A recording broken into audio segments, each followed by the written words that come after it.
What is going on, guys? Welcome back to another video, and today I'm bringing you a draft recap for the New York Giants, and we're gonna go over all the players, and maybe I'll put the highlights in the video as well, like some highlights over my voice so you guys can see what's going on instead of just looking at me and just visualizing what you see in a player. So I may put it in, I may not, we'll see.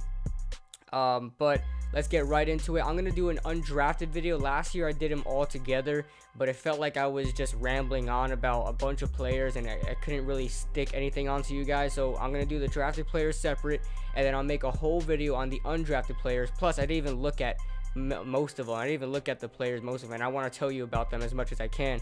So the undrafted players, I'll make in another video. So this is the drafted players. If you like this video, make sure you hit the like button and subscribe if you're new. 723 subscribers, I believe, right now, so thank you guys for that. But let's get right into the video. Alright, so second overall in the 2018 draft, the New York Giants select Saquon Barkley, running back out of Penn State. 6 foot, 233 pounds. This guy's a complete monster. I already made a video about this. I'm not really going to go really in depth with this video, but just know it's going to help Eli Manning in a lot of ways. It's going to help Evan Ingram in a lot of ways, because when you set up that play action, you can really help the tight end. Think about this, guys. Just think about this. Everybody's scared of Saquon. Even if Saquon isn't really that good in the NFL, let's just say he's not, right? Even being a rookie with all the hype, you're gonna get a lot of defensive players that want to stop Saquon Barkley. They want to be the guy that stops Saquon Barkley. They want to be, all right, random motorcycle. They want to be the guy that, you know, shuts Saquon Barkley down. So they're gonna bite on the play action. And what does that set up? What is the first thing a quarterback looks at after he sets up play action? He sets up play action. He looks down the middle of the field, really, unless the play is designed for Odell or whatever. But down the middle of the field, and what do you see when you see a butt naked, tight end down the field who runs a 4.42 40, Evan Ingram down the seam? I mean, that's gonna help. That's going to help in a lot of ways. I mean, to move the ball down the field, just imagine that, setting up play action, hitting Evan Ingram with that speed he has. Once you miss Evan Ingram, you're not catching him the rest of the play. If you're not on him at the beginning of the snap, you're not going to be on him at the end of the snap. It's guaranteed. So, you know, with Evan Ingram there, it's going to help him out a lot. It's going to help out the wide receivers in the slants and the quick passing game. It's going to help out in a lot of ways. Whether that's a deep passing game too, set up deep passing for Odell Beckham. So Saquon is just a better pick here, and we'll get into the quarterback later that we selected. I'm actually really falling in love with this quarterback that we selected in the 4th round, but we'll get to him in just a second. So I did have Saquon going in my mock draft, so I got that one right. Now we move on to Will Hernandez. Now I got the position pick right. I wanted Will Hernandez more than Billy Price, who I had in the 34th pick in my mock draft, but I didn't think he was going to be available, but he was. Billy Price was chosen ahead of him. Guys like Frank Ragnow was chosen ahead of him. Who else was chosen ahead of him? Isaiah Wynn, which is obvious. Isaiah Wynn's a beast, but you know, just a bunch of people chosen ahead of him. I'm surprised he wasn't drafted higher, but we got him. He fell right to us, Will Hernandez. Everybody was talking about it afterwards. We want Hernandez or nobody. So great pick there by Dave Gettleman. I just want to emphasize how amazing of a job Dave Gettleman really did in this draft, and the undrafted players that I've seen that he picked up that a lot of people are excited about, especially in the cornerback position. So we didn't draft a cornerback, but he definitely addressed that in the undrafted free agents. I know that's not good enough, really, because they're undrafted guys, but a lot of these guys can make the roster. So you know, with Will Hernandez, huge mauler, great in the run, fantastic in the run game, and is very underestimated in the passing game, as Mike Mayock says. So we'll see how that comes to fruition. I imagine he's going to be on the left side to help out with Nate Solder, and then, you know, we got Patrick Omameh in the right guard position, who was a valuable starter, a viable starter with the Jaguars. So I think the only question mark is Eric Flowers at right tackle, and how much can Brett Jones take at center, because he had limited time at center and did well, but what's it going to look like when he plays 16 games a season? If he does play 16 games a season, what is it going to look like when he's a full-time starter? I'm not sure yet. So those are 2 question marks. But right now we've got, you know, three positions on that line pretty much solidified. So we'll see what happens. 6'2", 237. He's a big kid, very athletic, very can move sideline to sideline, can keep up with the best of them. So Will Hernandez to the Giants. So to round 3, 66th overall. I cannot believe this might be, aside from the Saquon Barkley pick. I mean, everybody knew Saquon Barkley was going to get chosen. Whether you wanted a quarterback or not, you knew Saquon was going to the Giants. This one was a complete shock to me, and how happy I am to listen.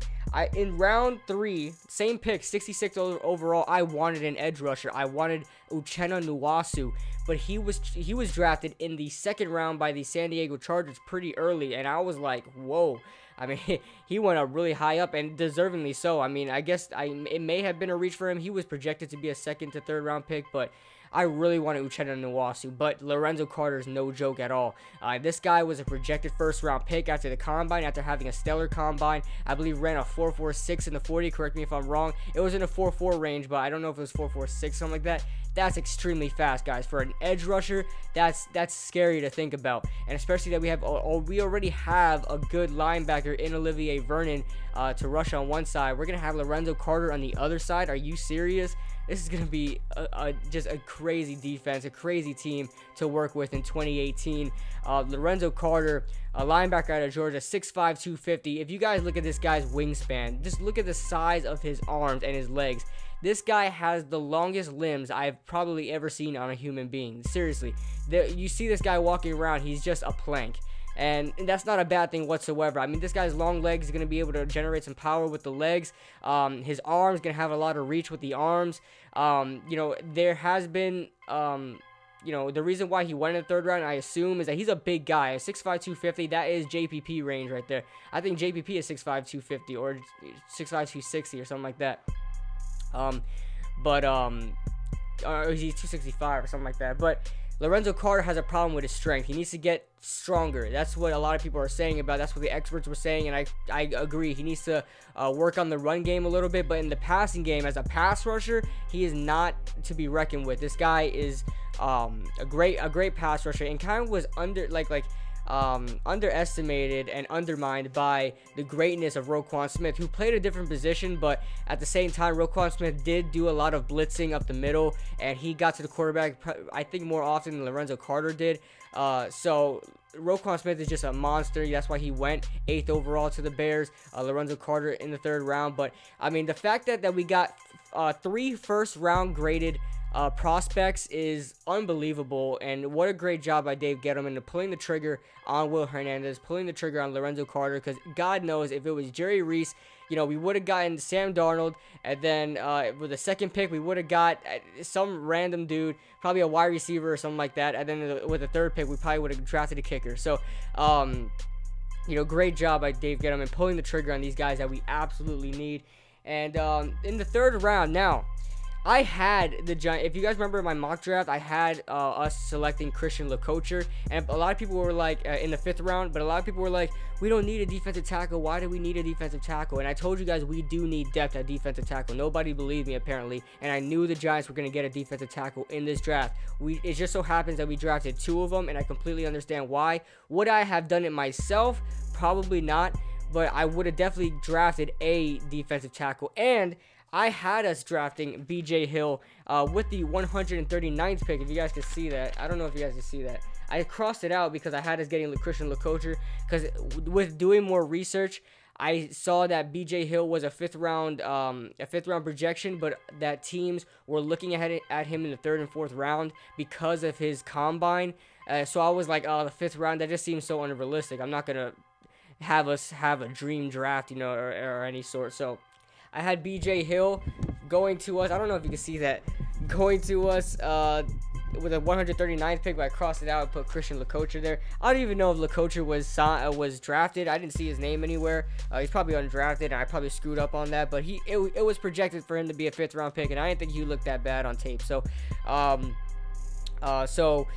you know, we got B.J. Hill. I'm very happy. I was doing a lot of scouting on him and thinking about him as a New York Giant because I had him there for my mock draft a lot. So I'm pretty familiar with him.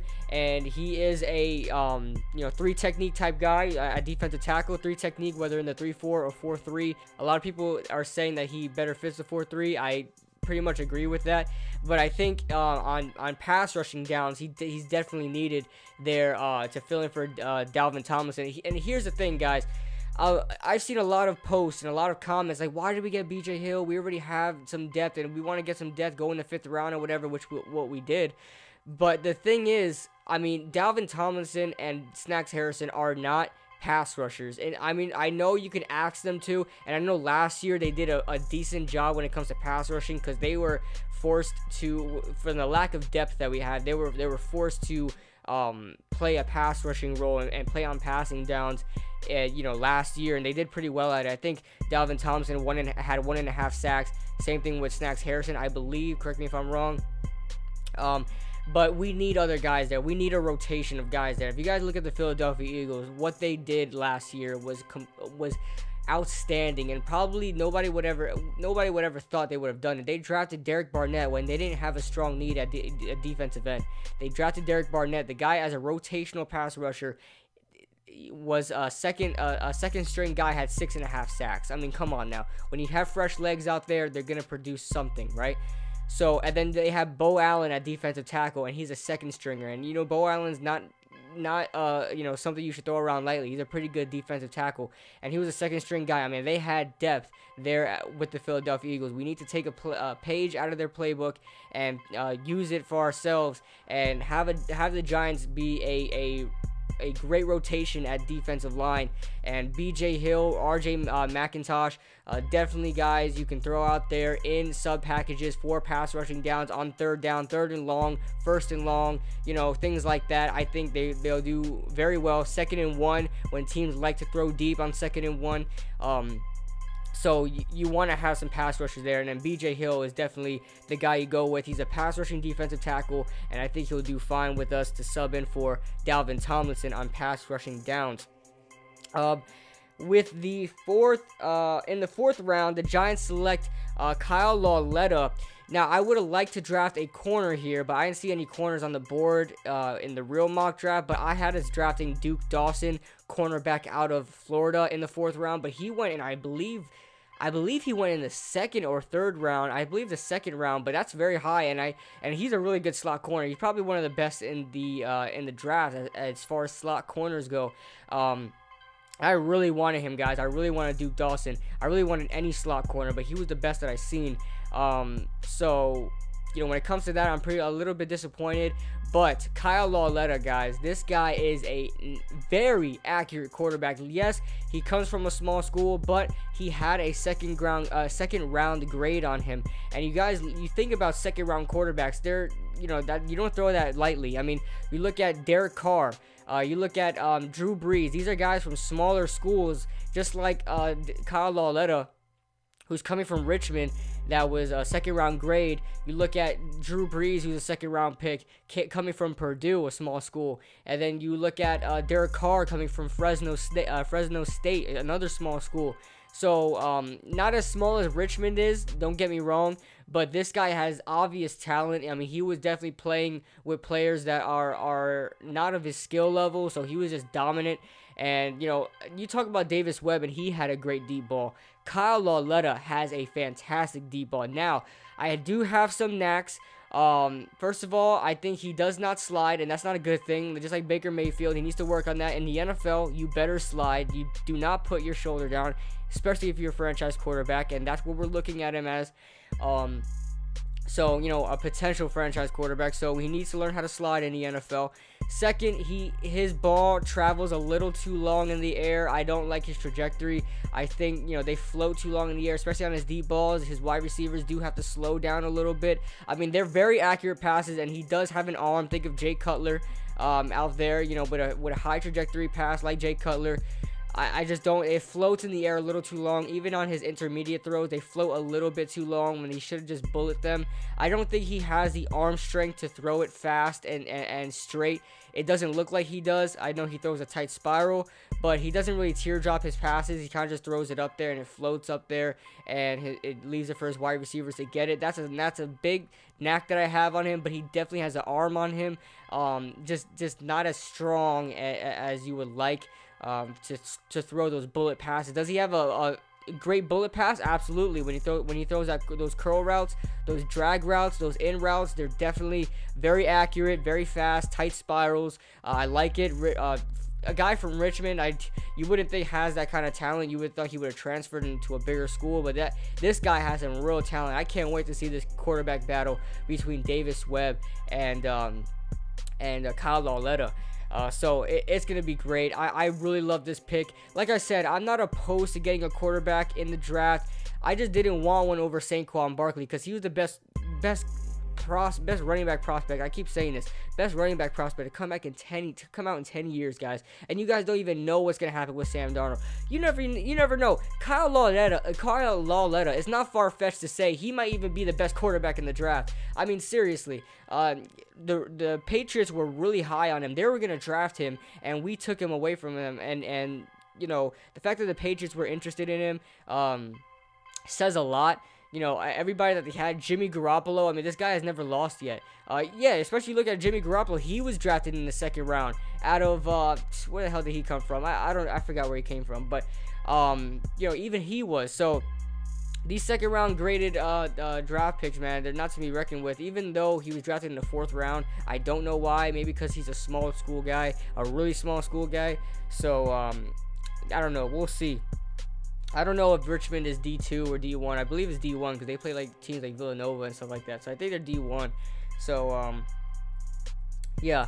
Moving on. Last pick, we have RJ McIntosh, defensive tackle out of Miami. 6'4", 286 pounds. And, you know, like I said, I really wanted a corner, but I don't know who was on the board at the time. Probably Scrubs. So I could see why they didn't want to do it. James Betcher probably put a word in. You know, he wants some more guys on the rotation.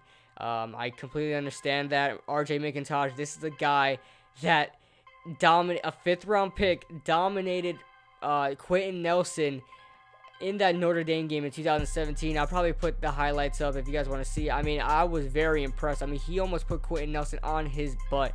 I think he did a couple of times, or once or twice. But RJ McIntosh, he has pure power for a guy that's 286. I mean, he's a smaller guy, like 6'4", 286 is big, don't get me wrong. But in a 3'4", to be a 3'4" defensive end, I think you got to be at least like 290, 295, 300 range to be that 3'4" defensive end. But he can definitely do it. 286, I mean, you can do it. He has the power to. He may put on a little weight to play that 3 technique at defensive tackle, or he may just stay the same. You know, to just be one of those lightweight guys that just pass rushing defensive tackles. I really like this pick. And as far as this draft goes, I mean, I have to give it an A. I gotta give it an A. Matter of fact, I just give it an man, because I really wanted a corner. I really wanted a wide receiver. So I'm gonna give it an A, just an A, not an A+, because I really wanted a wide receiver. Equanimous St. Brown. This guy went in the 6th round. I mean, oh my god. In my first mock draft, I had this guy being in the 1st round. I don't know. But, you know, 6th round pick. Wow. And especially and with BJ Hill, I wanted Maurice Hurst, but I heard he had that heart condition. And really, I'm not really high on Maurice Hurst. I looked at his film, and I don't really know what everybody's going crazy about. I mean, I seen him getting dominated at the line of scrimmage. You know, RJ McIntosh, I would have liked the corner, but like I said, don't know who was on the board at the time, so I can see why they went with this pick. Kyle Lauletta, good pick. Hopefully, you know, one of them, Davis Webb or him, is the quarterback of the future. One of these guys is going to be a wasted draft pick, so we'll see what happens. But let me know what you guys think in the comment section below. I want to get a I want to do this for like all the teams in the NFL. I don't know how I'm going to do it, if I'm going to do it in separate videos or just go by division. But we'll see there, because I talk a lot, you guys know that, so I don't know how that's going to work. It's going to be like 40 minutes video each, but like I said, let me know what you guys think in the comment section below. Do you like these picks? Do you not like these picks? And yeah, see you guys in the next video.